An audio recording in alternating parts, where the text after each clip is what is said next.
Good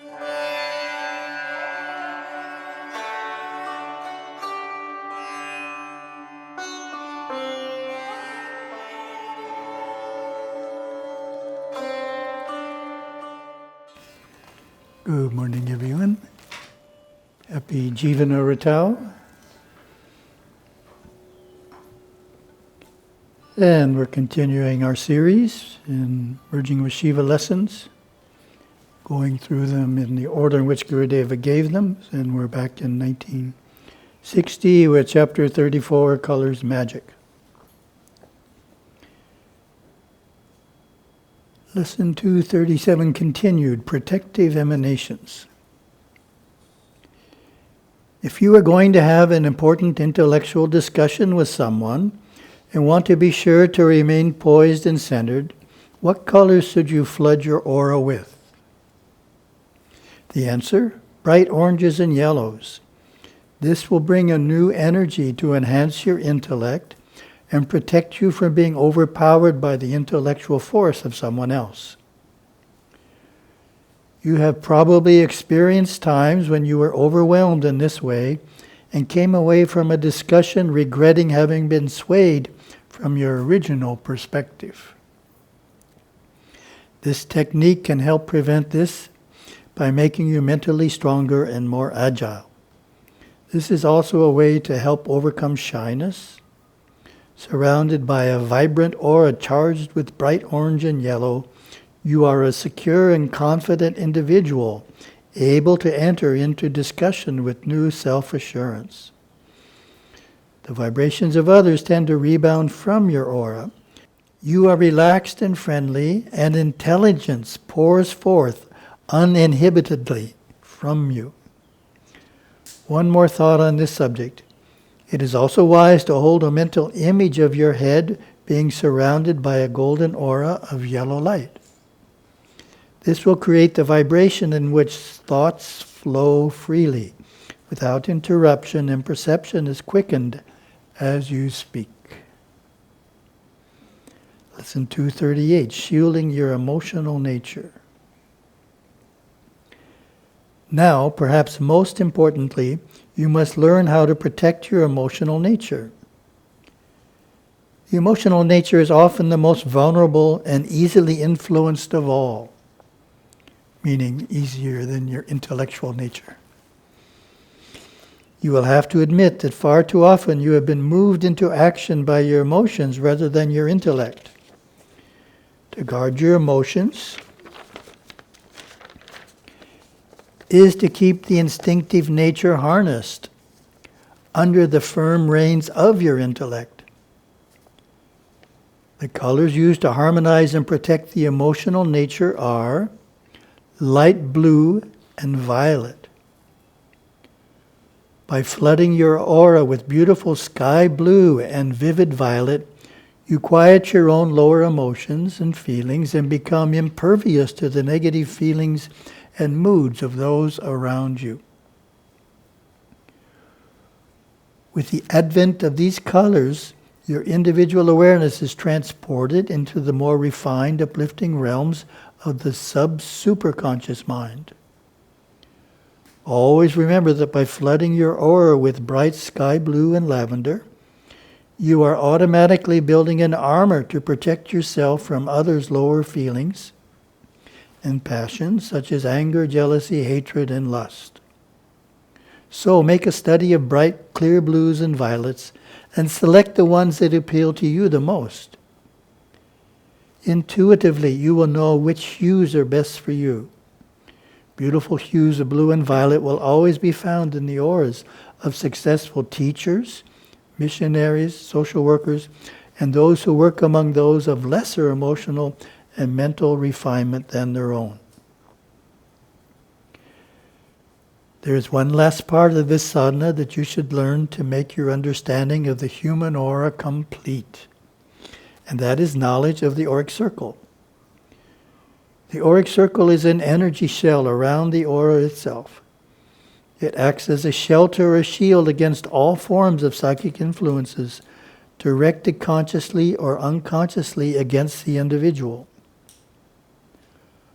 Unlike charging the aura with pranic energy through breathing, the auric circle is quick and easily formed.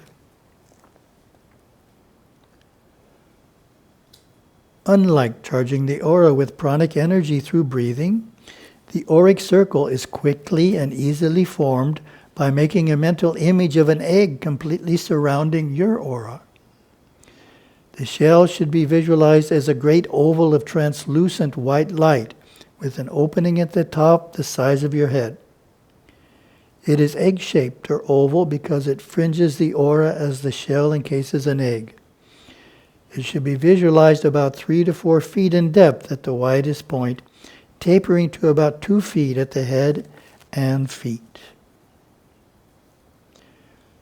It takes but a little effort of the will to visualize and project this protective translucent shell around your aura on the astral plane. Though you may not see it, you will feel its protective presence. Once you have built up the protective shell around your aura, then it needs only to be renewed from time to time. You can easily do so by extending both arms out in front of you, waist high. Then press the palms of your hands together and visualize energy flowing from your solar plexus into your hands. Once the flow of prana is established, slowly part your hands while feeling the prana emanating from your fingertips. This prana remains in the outer shell of your aura. Move your arms out to the side and then completely around to the back of your body until the fingers and palms touch again. All the time you are doing this, keep sending the prana out into the shell of your aura from your fingertips. Strengthening the protective circle around your aura in this way from time to time will be quite helpful to you in manifesting a fuller and more joyous life, because it will definitely ward off all forms of psychic attack or evil influences, no matter what the source. The auric circle surrounding a vibrant aura charged with the proper colors, fortified by sending the vital pranas from the pranic body, affords protection against the draining of physical strength by astral entities in extreme cases of astral attacks. In short, this protective translucent white shell is a spiritual shield which filters out those influences which would be harmful or upsetting to you. Before beginning your prayers or meditations, you should always strengthen this protective shield. Then we have a summary of 2 important ideas, summarizing the entire chapter. First is the text, and then there's my commentary. So the first important idea: I want to encourage you and to give you confidence to flood your aura with colors. It takes but a little of your willpower to do this. The intent itself is the thrust of awareness required. Willing consists of a mental command, leaving the rest to the natural mechanism of the mind. Therefore, let us pray to our dear Lord Ganesha to help us remove the obstacles of doubt and fear. Oh, my comment. Some activities are complicated to accomplish and take a long time to do so. What Gurudeva is saying here is that flooding your aura with color is not like that. A strong intent to do so is sufficient for it to happen. He then states the same idea slightly differently. Willing consists of a mental command. So we can command ourselves to do it, and it can happen because it's simple. Second and last idea, text. Each color and the emotions it reflects are like 2 sides of the same coin. Learn them so well that the thought of one immediately brings the idea of the other. This knowledge is the foundation of your color sadhana. Enter into this wonderful world of color with interest and earnestness.